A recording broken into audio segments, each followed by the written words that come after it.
মাননীয় স্পিকার, গত সংসদে গত 2 দিন আগে বিদ্যুৎ জ্বালানি ও খনিজ সম্পদ মন্ত্রী বলেছিলেন যে কোনো জ্বালানি সংকট নেই এবং সবাই যারা তেল সংগ্রহ করতে যাচ্ছে তারা যথাযথভাবে তাদের সেবাটি তারা সেবা স্থান থেকে পাচ্ছে। কিন্তু মাননীয় স্পিকার, আমরা দেখতে পাচ্ছি গ্র্যাজুয়ালি পাম্পগুলো বন্ধ হয়ে যাচ্ছে। আজকে সিলেটের পাম্প বন্ধ হয়ে গিয়েছে। আমরা দেখছি যে রাস্তাতে লাইনের গাড়ির দীর্ঘ সারি এবং আমরা বারবার করে দেখতে পাচ্ছি যে সবাই প্রত্যাশিত সেবা পাচ্ছে না।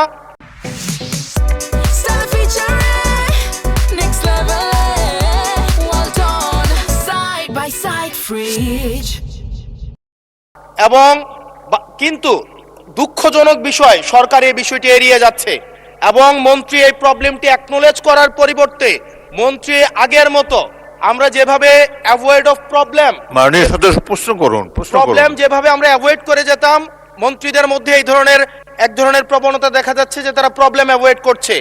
আমার মন্ত্রী মহোদয়ের কাছে প্রশ্ন, উনি কি দেখতে পাচ্ছেন না যে গাড়ির দীর্ঘ সারি এবং গ্র্যাজুয়ালি যে পাম্পগুলো বন্ধ হয়ে যাচ্ছে, সেবা কার্যক্রম বিঘ্নিত হচ্ছে, স্কুল বন্ধ হয়ে যাচ্ছে?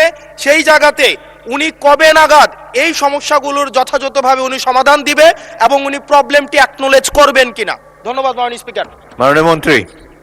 স্পিকার, আমরা প্রতিটি পাম্পে যে পরিমাণ তেল প্রতিদিন দেওয়ার কথা সেই পরিমাণ তেল আমাদের পাম্পগুলোতে সাপ্লাই করা হচ্ছে, কিন্তু